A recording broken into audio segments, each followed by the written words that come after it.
Merci pour l'invitation. Donc, moi, je vais vous parler d'une science plus appliquée, à plus court terme, hein, mais voilà, il en faut aussi.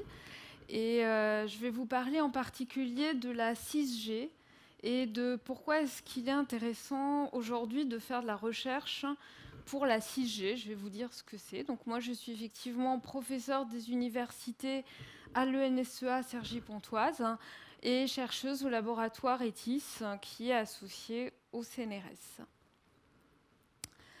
Alors, je vais vous parler de télécommunications.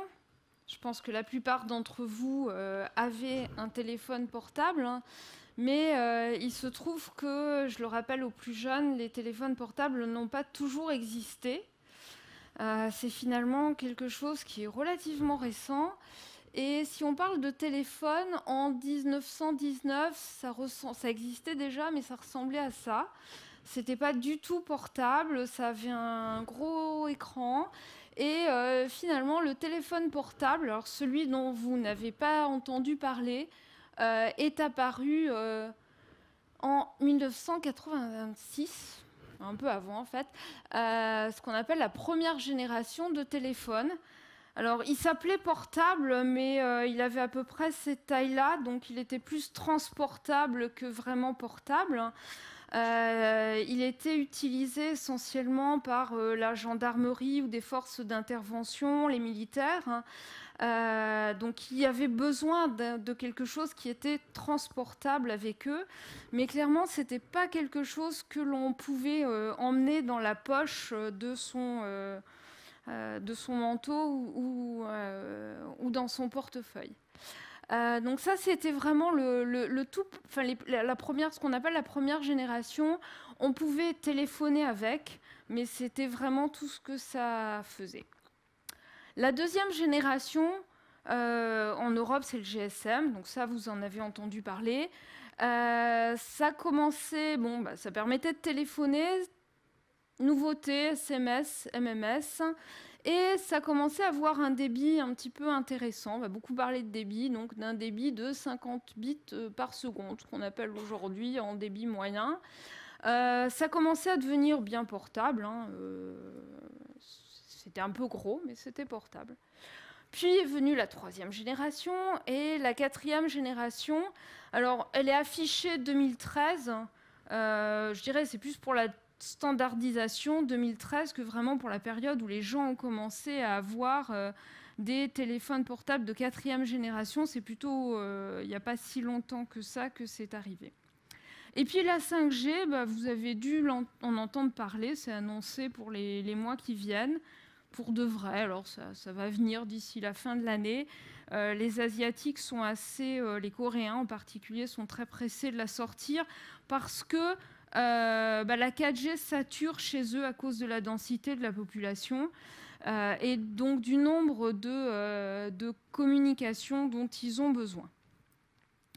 Il faut se rendre compte que les constructeurs et les opérateurs n'ont absolument pas envisagé les types d'usages qui allaient être faits par ces téléphones portables. C'est-à-dire qu'ils se sont laissés surprendre parce que tout le monde en a fait. Et donc en particulier, ils ont prévu des tuyaux pour l'Internet, pour les emails. Ils ne pensaient pas qu'on allait l'utiliser pour faire de la vidéo. Surprise. Et puis la 4G, ils se disaient, on ne sait pas bien pourquoi est-ce qu'on a besoin de débits extrêmement importants, donc 19 millions de bits par seconde. Pourquoi est-ce que c'est si intéressant que ça? Alors pourquoi est-ce que c'est si intéressant? Eh bien, c'est parce que si vous voulez télécharger une vidéo d'1 gigaoctet, donc 1 gigaoctet, c'est à peu près 3 heures d'un film basse résolution ou 50 minutes d'un film Full HD, donc à haute résolution, eh bien, avec les téléphones de troisième génération, il fallait compter 14 minutes pour faire ça. Et ce qui est envisagé avec la 5e génération, c'est de pouvoir le faire en 42 secondes. On voit effectivement que ça ira de ce point de vue-là beaucoup plus vite. Et c'est pour ça que ça va permettre des choses qu'on ne va pas pouvoir faire aujourd'hui. Et ce sont aussi ces mêmes technologies qui vont nous permettre de communiquer avec les satellites. Alors, les mêmes, pas tout à fait les mêmes technologies, mais qui vont nous permettre de communiquer avec les satellites qui sont très lointains, qui vont nous permettre d'avoir des informations qui vont arriver à une très très grande vitesse. Il faut savoir qu'avec les premières sondes, ces télécommunications-là, les technologies qu'il y a derrière ont été développées en particulier pour envoyer des satellites sur Mars.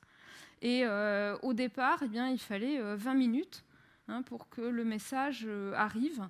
Ça devrait aller beaucoup plus vite avec les nouvelles technologies. Alors, je vous ai dit, la 5G, vous en avez entendu parler, mais vous ne savez pas forcément ce que ça va faire. Et en particulier, une question qui, moi, me paraît très légitime, c'est pourquoi la 5G, pourquoi plus que la 4G? Qu'est-ce que ça apporte de plus? Alors, première chose, la première promesse, en tout cas, qui est faite, c'est d'avoir un débit moyen qui passe de 19 à 50 mégabits par seconde, donc évidemment beaucoup plus de débit, mais surtout beaucoup plus de connexions simultanées. Donc, comme je vous l'ai dit, dans les pays très très densément peuplés, c'est vraiment la grande difficulté de pouvoir permettre, dans un endroit où il y a énormément de monde autour d'une station de base, de communiquer. Pour faire ça, il y a un certain nombre de nouvelles choses qui sont introduites par la 5G, en particulier l'utilisation de nouvelles fréquences. Alors, elles sont toujours par là, ces fréquences. Donc, les fréquences du téléphone, elles sont ici. Donc, c'est ce qu'on appelle des fréquences UHF, ici. La télévision est par là. Et ce qui inquiète beaucoup de gens en général, c'est le fait que les fréquences du micro-ondes, en fait, elles ne sont pas très loin d'ici non plus. Mais on va en reparler. Une des nouveautés, ce sont les fréquences dites millimétriques. Donc des fréquences qui sont à des longueurs d'onde beaucoup plus courtes, qui vont permettre d'avoir beaucoup de transmissions à ces fréquences-là. Et pour communiquer à ces fréquences millimétriques, on va changer de manière très importante les antennes, et on va passer d'antennes avec un nombre très faible de composants à des antennes qu'on va appeler massives. Donc en anglais, massive MIMO. On n'a pas de joli mot en français, mais on appelle ça des antennes massives. Alors, pourquoi est-ce qu'on va faire de la 6G? On va faire de la 6G parce que la 5G ne va pas répondre à toutes les questions qui sont soulevées, à tous les besoins qui sont soulevés par la 5G. Et en particulier, le débit va être très élevé, mais la 5G ne travaille pas sur le temps que met la communication d'aller de la station de base vers l'utilisateur. Et donc, pour avoir des communications qui vont très rapidement, donc on parle de latence, donc on veut développer des latences beaucoup plus faibles pour que la communication puisse passer beaucoup plus vite et pour qu'on n'ait pas à attendre que le message arrive. Ça veut dire changer beaucoup de choses au niveau de la manière dont les signaux vont être transmis et au niveau de la quantité d'informations inutiles qui est transmise actuellement dans les réseaux. Alors pourquoi est-ce qu'on a besoin de communications qui arrivent très vite? Parce qu'on parle dans les applications beaucoup de carrefours intelligents où l'idée va être que quand le feu passe au rouge ici, la première voiture pile, mais que la voiture qui arrive derrière et qui est peut-être un petit peu trop proche, elle reçoive une information avant même que le conducteur sache que le feu est en train de passer au rouge, sur le fait que ce feu va passer au rouge et qu'il va falloir l'aider à freiner de manière urgente pour éviter des carambolages ou des accidents de ce type-là. On parle aussi de véhicules autonomes qui vont avoir ce genre de choses. J'y crois pas forcément autant. Mais bon, en tout cas sur le carrefour intelligent, bien sûr. Aussi dans tout ce qui est réalité augmentée, qui vont servir à permettre à des pilotes d'avoir des choses qui vont arriver sur leurs écrans et qui doivent communiquer, qui doivent permettre de réagir extrêmement vite. Et donc quand il s'agit de réagir énormément plus vite que l'humain, il va falloir des communications à très très faible latence.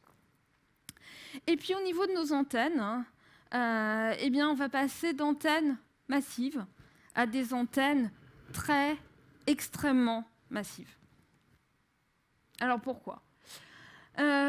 Alors ceux qui aujourd'hui sont le plus en avance sur ces recherches-là se trouvent en particulier à l'université d'Oulu en Finlande, qui sont le 6G flagship, qui ont commencé vraiment il y a quelques mois à avoir les premières activités expérimentales autour de cette recherche pour la 6G. Et les objectifs qui sont aujourd'hui reconnus par la communauté comme étant ceux de la 6G, eh bien, sont d'avoir, quand il y en a besoin, des pics de débit extrêmement importants. Alors là, c'est pour vraiment des quantités d'informations dont moi, personnellement, je ne vois pas l'utilité, mais on est certain qu'elles vont venir. Avoir, alors là, l'utilité est très claire, des informations de positionnement beaucoup plus précises, donc à l'intérieur de bâtiments de l'ordre de 10 cm, à l'extérieur, en environnement ouvert, de l'ordre du mètre. Des latences, donc je vous disais, la durée pour que la communication soit transmise de l'ordre de 0,1 milliseconde, donc ça commence à devenir vraiment rapide. Il y a un travail qui est en train d'être fait, c'est pas mon domaine, mais sur les batteries. Moi, je n'y crois pas du tout aux batteries qui vont durer aussi longtemps parce que c'est pas très intéressant pour les constructeurs et les opérateurs. Mais peut-être qu'on aura dans d'autres questions des choses de ce type-là. Très important, un nombre d'objets communicants qui pourraient atteindre de l'ordre de la centaine par mètre cube. Donc énormément d'objets communicants. Et nos objets communicants, ça ne va pas être des téléphones avec des gens derrière, mais des objets qui vont communiquer, et je vais en parler. Au total, du coup, un trafic qui va prendre un facteur 5 par rapport au trafic de communication que l'on a actuellement. Et puis, on en parlera. On parle d'une efficacité énergétique accrue, et je vous parlerai de ce que ça veut dire. Alors, je vous ai parlé des antennes. Donc, au niveau des antennes, qu'est-ce qui va changer entre les antennes de la 4G, les antennes de la 5G? Eh bien, ce sont le nombre de composants que l'on met par antenne. Alors, typiquement, une antenne 4G aujourd'hui, eh bien, ça émet dans toutes les directions. Donc, comme on le voit ici, ça émet de manière omnidirectionnelle. Et donc, tout le monde bénéficie, entre guillemets, du rayonnement autour d'une station émettrice 4G. Dans ces technologies d'antennes massives, ce que l'on va essayer de faire, c'est d'avoir des antennes qui vont permettre une très forte directivité qui va s'adapter aux différents utilisateurs qu'il va y avoir autour de l'antenne. Et donc, plutôt que de recevoir le rayonnement partout autour de l'antenne, le rayonnement va être dirigé vers l'appareil qui va vouloir communiquer avec l'antenne en question. Et donc, pour faire ça, il faut un nombre de composants d'antenne qui va être énormément plus élevé. Donc, ce qui est visé aujourd'hui, c'est au moins une centaine.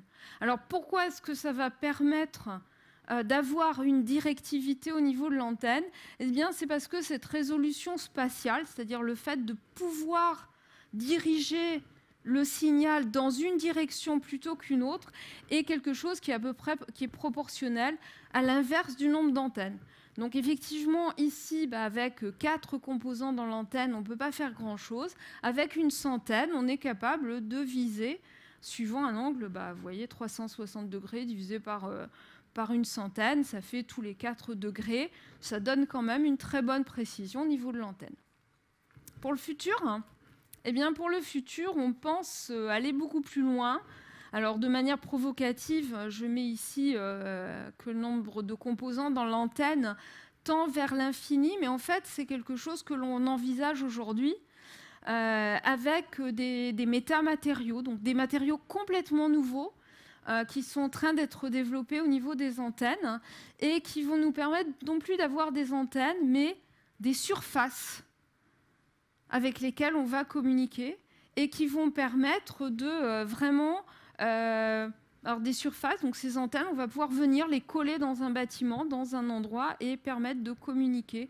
Donc en particulier pour les communications à l'intérieur de bâtiments, d'avoir des surfaces, alors on les appelle surfaces intelligentes parce qu'elles vont pouvoir vraiment suivre et communiquer avec les objets communicants qui pourraient y avoir dans la pièce ou dans une usine, tel que c'est envisagé. Alors, on peut se poser la question du pourquoi, pour quels usages. C'est une question intéressante et en même temps, je vous ai dit, à chaque fois que les opérateurs ont essayé de répondre et d'avoir des prévisionnels sur cette question, ils se sont toujours trompés. Donc voilà, c'est une prédiction et comme toute prédiction, elle devrait conduire à une erreur. Mais la prédiction qui est aujourd'hui celle de Cisco est qu'en 2024, on est à peu près 2 billions de connexions. Je dis bien billions, c'est énorme.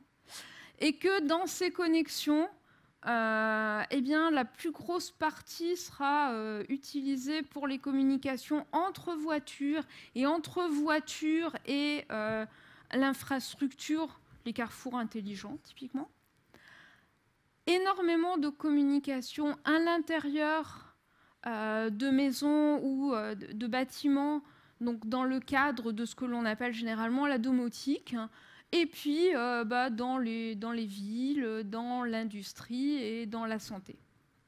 D'accord ? Donc ça, c'est le prévisionnel, comme je vous ai dit. A priori, il y aura beaucoup d'erreurs là-dessus, donc on peut s'attendre à autre chose, mais c'est toujours intéressant d'avoir le prévisionnel. Ce qui est intéressant avec ça, c'est que ce que l'on prépare, c'est beaucoup de communication directe, de machine à machine, sans que ce soit une communication entre un humain et une machine. Donc c'est dans le cas, donc on appelle ça le M2M, machine to machine, l'Internet des objets, l'IoT aussi, des capteurs qui vont être mis à plein d'endroits différents et qui vont remonter des informations sur de la sismique, sur des choses, des phénomènes qui vont se placer, donc des communications où l'humain, en fait, n'est pas forcément celui qui va communiquer le plus.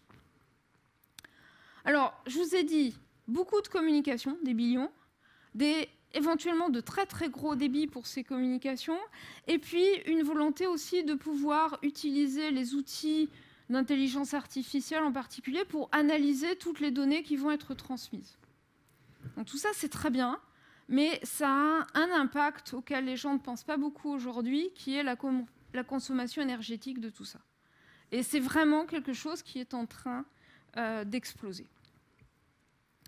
Alors, une petite digression sur le sujet, mais je trouve qu'elle est toujours très révélatrice, de l'empreinte aujourd'hui de ce qu'on appelle le monde numérique, le monde des télécommunications au sens large, juste pour qu'on soit bien conscient de ce que ça signifie. Alors je vais commencer par la dernière. L'industrie du numérique aujourd'hui, au sens le plus large, c'est 2%. Alors l'année dernière, c'était 2%. L'année prochaine, ça va être 4%. Donc vous voyez l'augmentation de l'émission globale de CO2 sur la planète. C'est 4%. Ça va être 4% bientôt. 4%, ça veut dire que c'est à peu près le quart de ce que consomme des émissions de carbone de l'automobile. D'accord ? Donc, on va pouvoir se poser la question bientôt on dit qu'on va moins prendre nos voitures, plus utiliser les vélos. Mais qu'est-ce qu'on fait pour notre numérique ? Alors, qu'est-ce qu'on fait pour notre numérique ? Si vous faites une requête Google, je pense que c'est le truc que tout le monde fait de temps en temps, eh bien, une requête Google, ça coûte à peu près autant en termes d'énergie qu'une ampoule de 60 watts qui serait allumée pendant 17 secondes. D'accord ? C'est pas neutre. Voilà. Une photo de vacances, un mégaoctet, envoyée à 10 amis, ça coûte la même chose que 500 mètres fait avec votre voiture. Choisissez. Le nombre d'emails envoyés par jour l'année dernière, c'est beaucoup plus cette année, mais l'année dernière, c'était presque 300 milliards.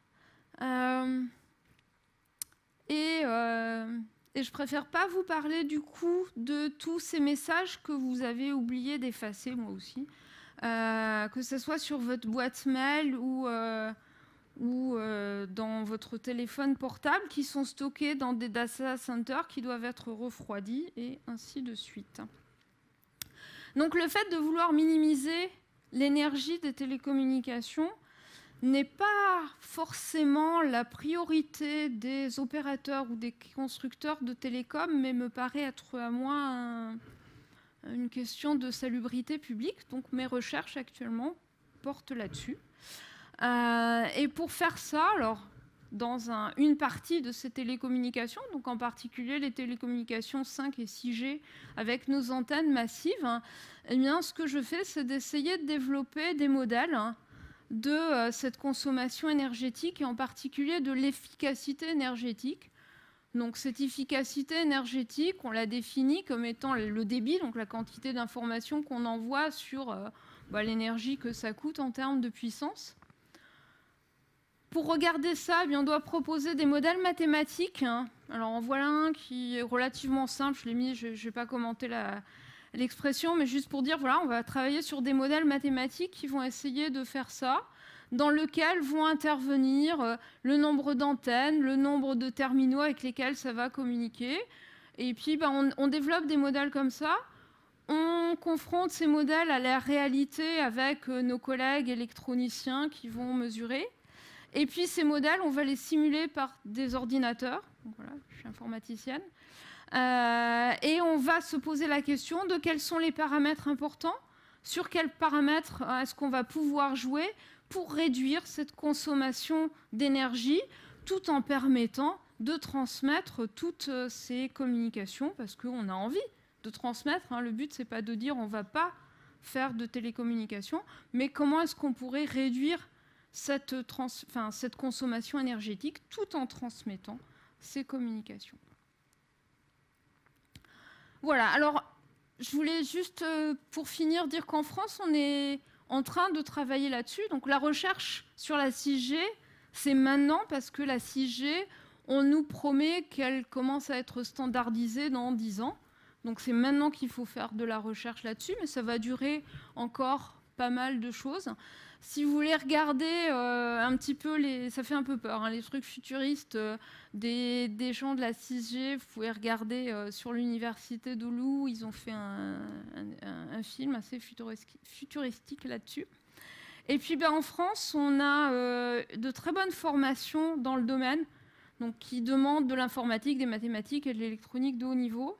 Et puis, on a des centres de R&D, de Nokia Alcatel. Ericsson vient de dire qu'il installe son nouveau centre de R&D, de Huawei aussi, de Orange et de quelques autres. Et puis, donc, on est vraiment bien placé au niveau européen pour faire avancer ces recherches-là. Et puis, à titre personnel, je voulais dire merci à mes collaborateurs et collaboratrices. Et puisqu'on parle du sujet des femmes, eh bien moi je suis dans une équipe où on a la parité, même la majorité d'une courte tête.